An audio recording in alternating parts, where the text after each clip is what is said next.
Hello, everyone. Good morning. My name is Adriano Cis, and I'm professor in graduate program of Health and Behavior of Universidade Católica de Pelotas. Firstly, on behalf of my university, I would like to thank Comum for the invitation to participate in this webinar.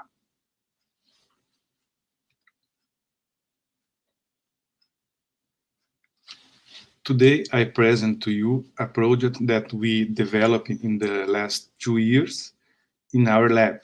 The projects are supported by University of Lausanne in Switzerland. So the title of the project is A Neuroenergetic Look at Alzheimer's Disease, the Role of Lactate. To start the presentation, I will tell a brief story about Alzheimer's disease. Alzheimer's disease was first described in 1906 by neuropathologist Alois Alzheimer. So in his general assessment, the German physician reported the case of 51-year-old female patient with a quickly cognitive decline associated with hallucinations and delusions. And here we can see the photo of Dr. Alzheimer and the first patient reported in the literature, August Detter.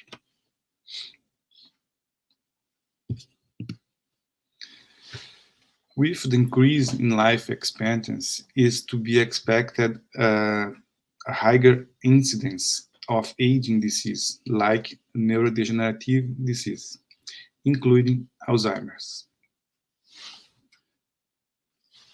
Alzheimer's incidence rates have shown a wide variability from 3.2 per 1,000 person years in India to 25.2 in Indianapolis in USA. The study of Alzheimer's disease is very important because of the top 10 causes of death in the USA. The only one that cannot be prevented, treated, or delayed is Alzheimer's disease.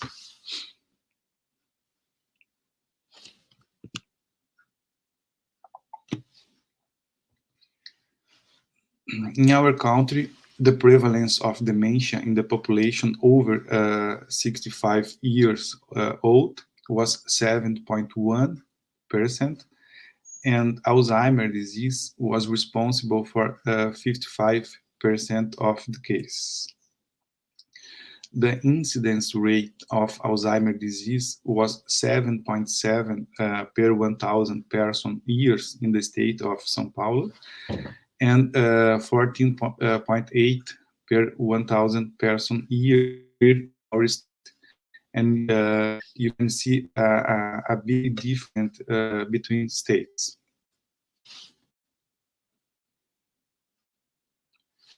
Over 90% of Alzheimer's cases are not related to genetic inheritance, but directly to age.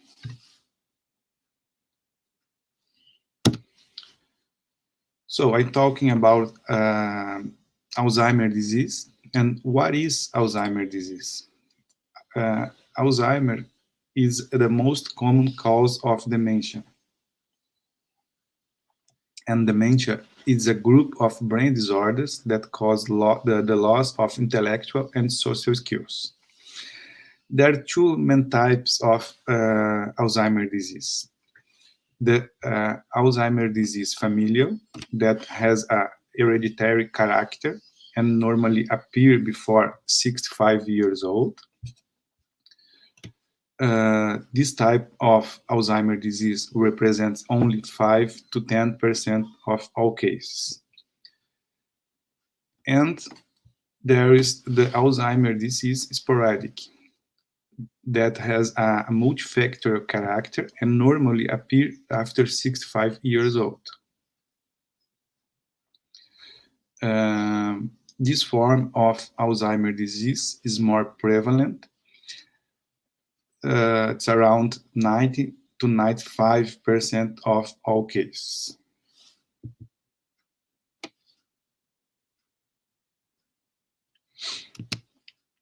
So about the physiopathology of Alzheimer's disease, the neuronal death is in Alzheimer's disease is a striking feature, but the cause leading to the death of neurons are not yet defined.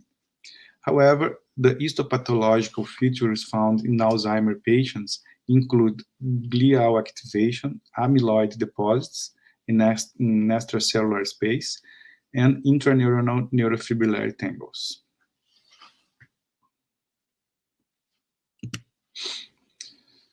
So here we can see the neurons die in the patients with Alzheimer's disease. And the glial cells, like microglia and astrocytes, survive, and they are reactive, producing some substance like pro-inflammatory cytokines,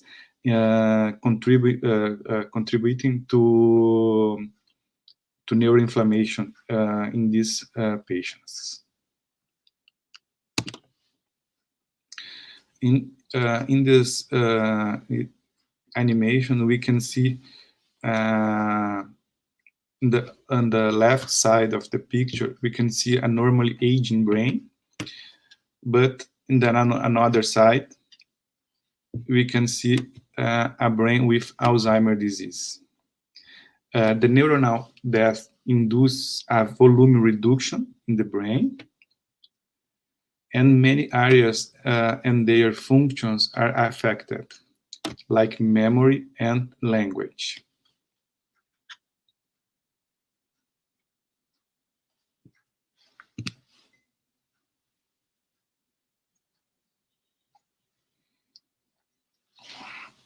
So in the last few years, the most considered hypothesis for Alzheimer's disease was the beta-amyloid cascade.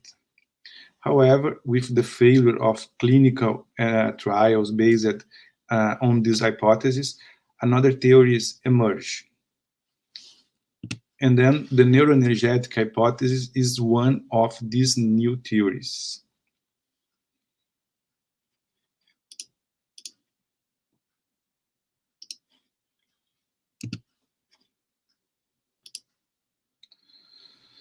So to understand the beta-amyloid cascade hypothesis,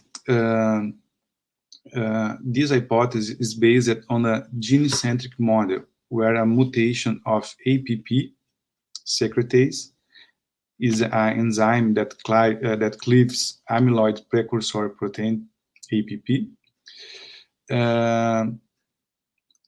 This mutation results in an imbalance of amyloid production and clearance. This process generates amyloid plaques and neurofibrillary tangles, leading to neuronal loss and resulting in dementia. Here we can see a resume of this molecular cascade.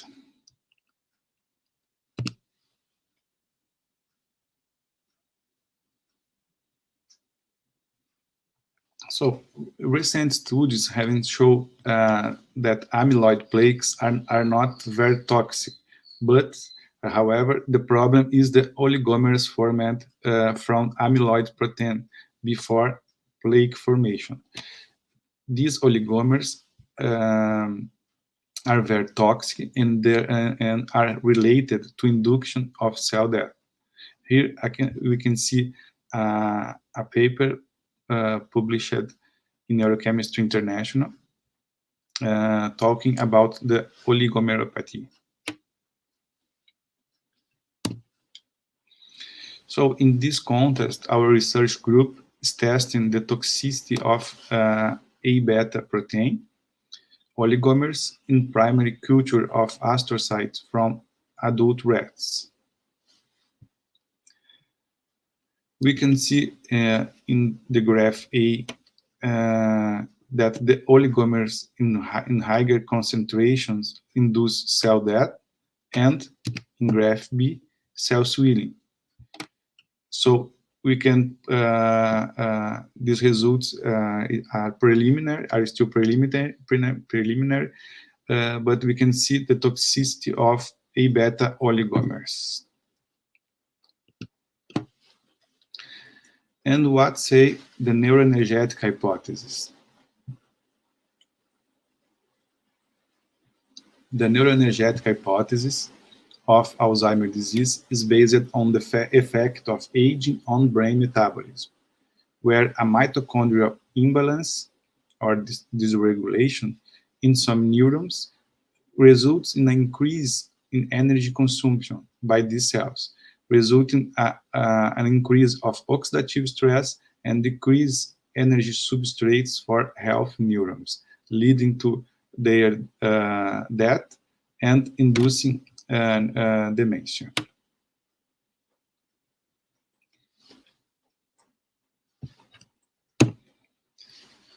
To explain the neuroenergetic hypothesis, we need to understand the astrocyte neuron lactate shuttle.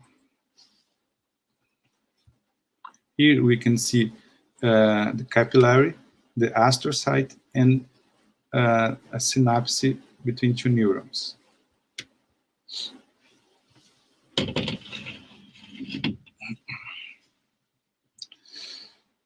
So this shuttle explains that the neurons use a little glucose as energy fuel.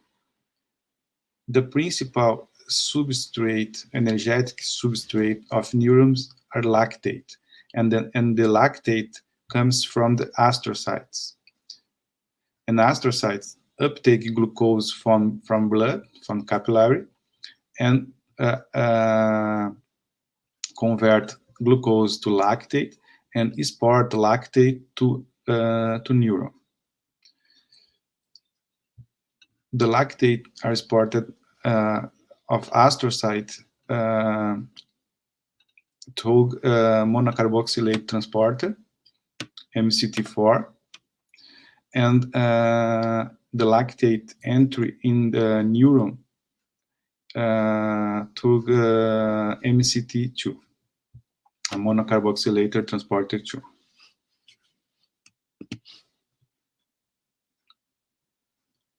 So here we can see the physiological interaction between astrocytes and neurons. In green, we have astrocytes. In blue, we have healthy neurons. And in blue, with a pink marks, we have neuron with mitochondrial dysfunction. In the young brain, we can see astrocytes take glucose and supply lactate for neurons. And in healthy old, it's possible to observe a few neurons with mitochondrial dysfunction consuming more lactate. However, there is a substrate for all neurons. The problem is when is an increase in the number of the neurons with mitochondrial dysfunction, like in pathological old. This phenomenon reduces drastically the lactate amount to healthy neurons, leading to cell death and causing the sporadic Alzheimer's disease.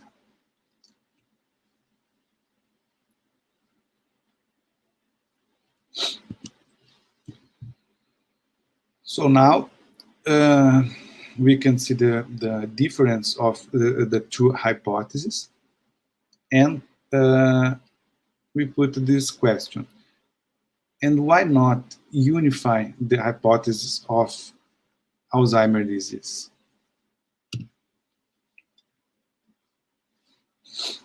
Our group believes that it's possible to create a unifying hypothesis of Alzheimer's disease. In this unifying hypothesis, some neurons in brain areas most vulnerable to aging begin a process of mitochondrial dysfunction, resulting in a reduction of transfer of lactate of astrocyte to neuron in healthy neurons, creating a pathogenic environment with an increase of oxidative stress and the production of tau fragments and beta amyloid oligomers.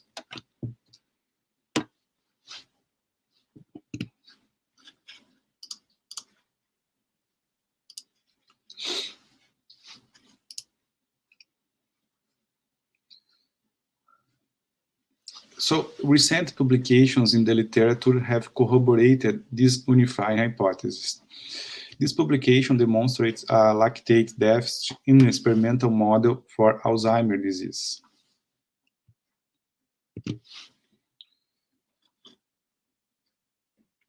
In this image, we can see the deposition of A-beta plaques in the market with white arrows.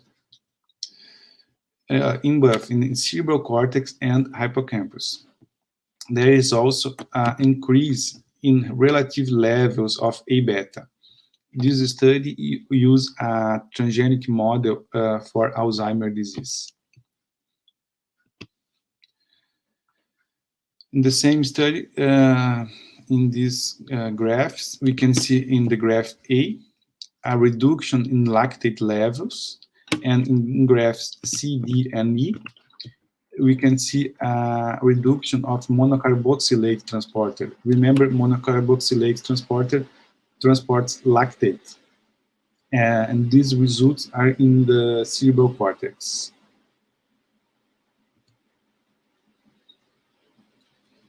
This is another study used a different experimental model for Alzheimer's disease.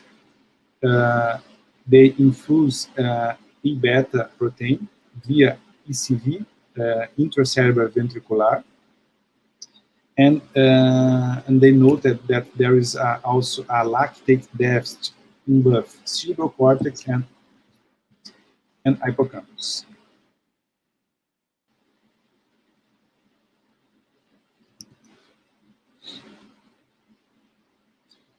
And the same study, the A-beta infusion promoted a reduction in the neuronal lactate transporter, MCT2, in hippocampus and in cortex.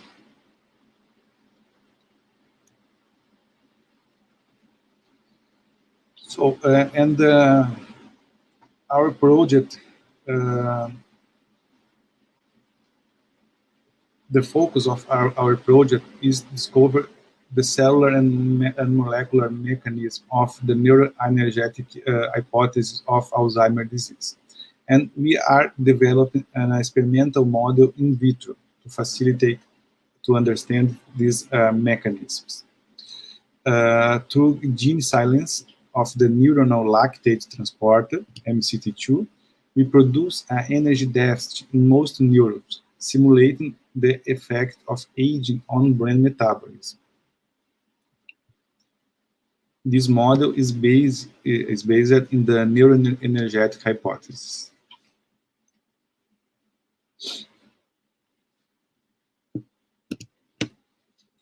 So, in our experimental model, we performed a mixed culture, astrocyte neurons, from the brains of 1-day-old rats,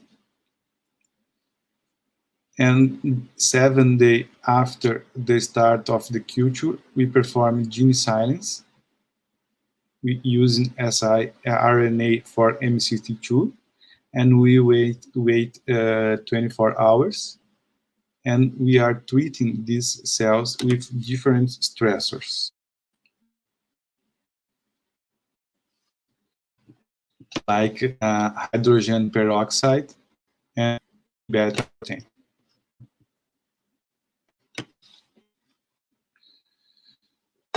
So this is preliminary results, but the first step in establishing our experimental model was to test the best dose that produced the gene silence of MCT2. And we proved through blotting and PCR that 5 nanomole of siRNA for MCT2 was the most effective in generating the desired effect.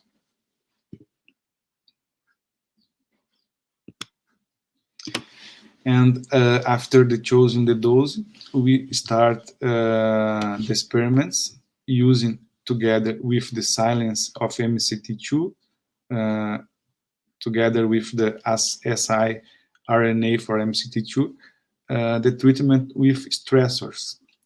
And we decided start using hydrogen peroxide because free radicals are directly related to aging. And in this graph, we can see that when we combine the genetic silence of MCT2 with hydrogen peroxide, there is a prominent reduction in cell viability, marked in red. The same is not true only with the treatment of hydrogen peroxide, which demonstrates that energy is involved in preventing death neuronal.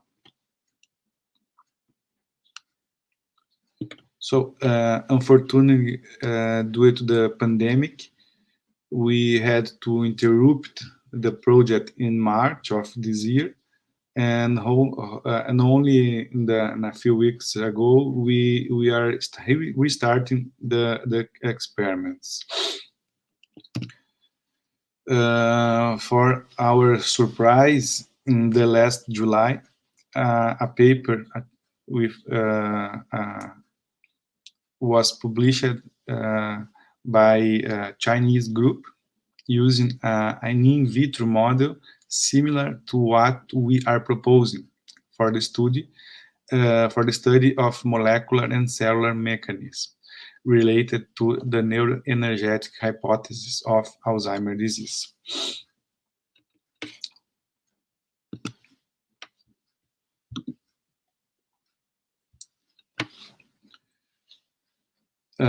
In this paper, the authors performed a co-culture using two cell lines, C6 with astrocyte characteristics and PC12 with neuronal characteristics.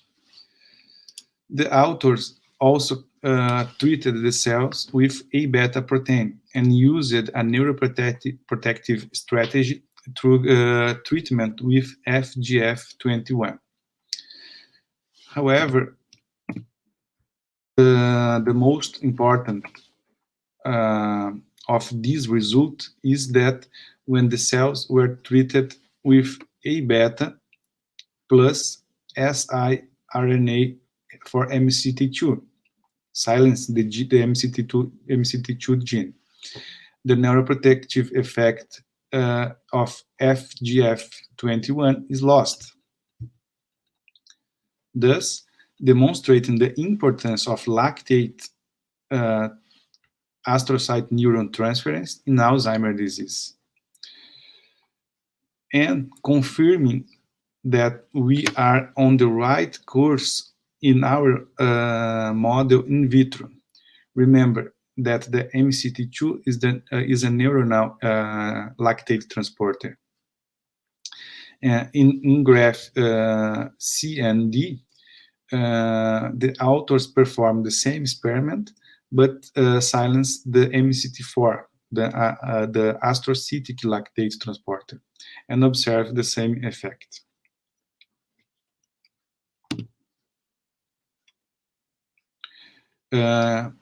This is another result of the same paper.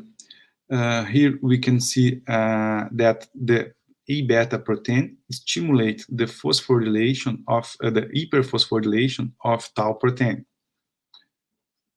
like we can see in the Alzheimer's patients, in the brain of Alzheimer's patients. So FGF21, the neuroprotective strategy of these authors, prevent this hyperphosphorylation of tau. But when the MCT2 or MCT4 gene expression are silenced by siRNA, this neuroprotective effect is lost. Again, demonstrating the importance of cerebral energy metabolism in development of Alzheimer's disease.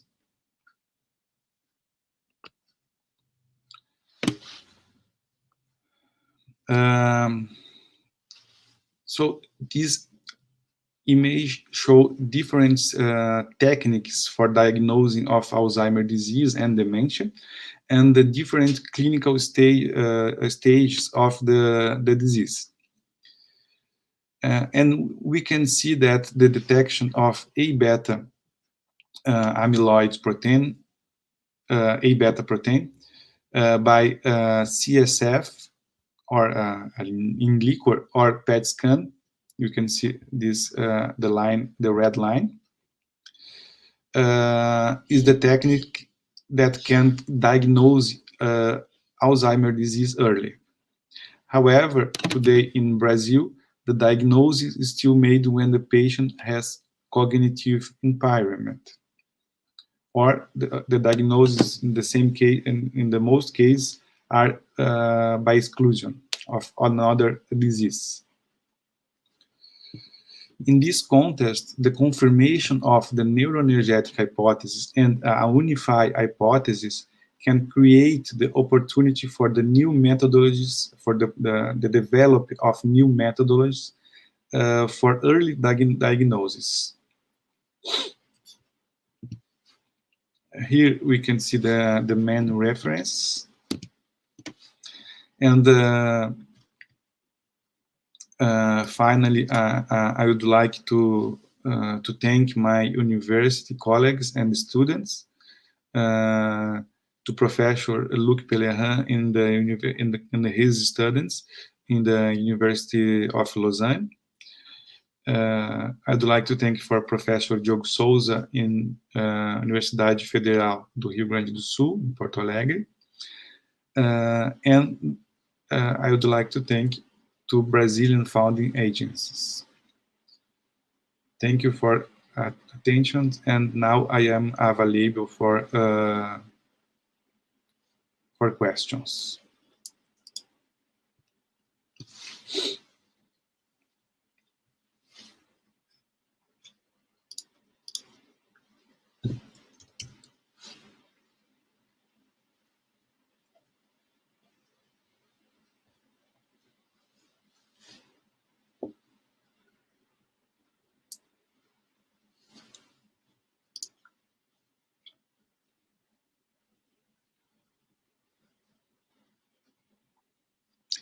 Hello, Leandro. Good morning. Hello, Christiana.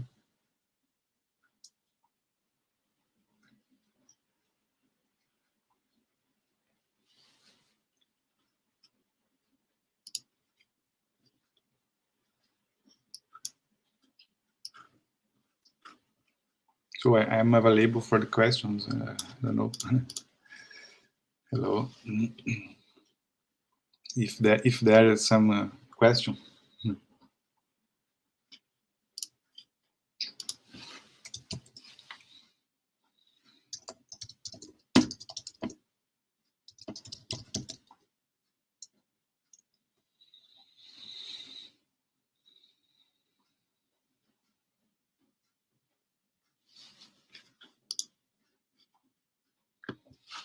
Thanks, Christiana.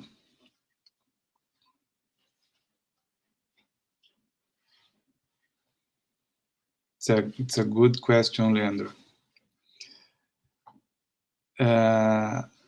Now we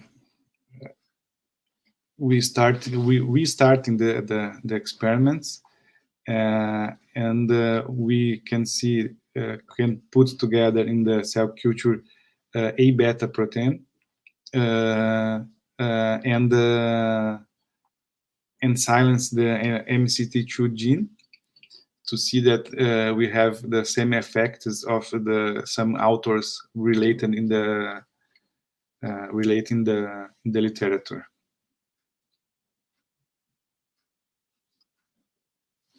Okay, Christiana, no problem. Thanks for your attention. And we're very happy to another university participate in our webinar.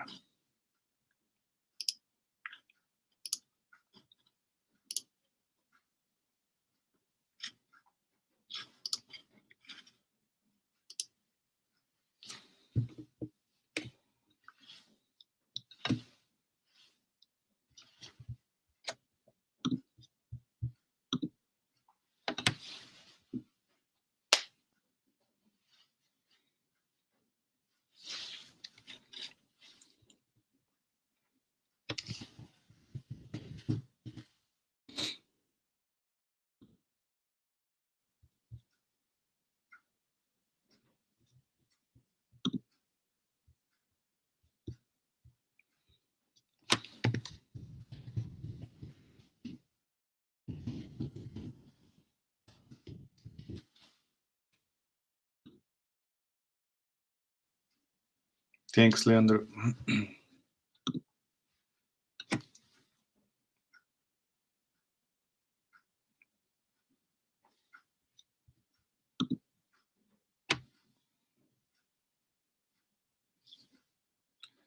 So if we have no questions, I'd like to thank Komung again, and the participants of the chat. Thanks for all, and we finish this session.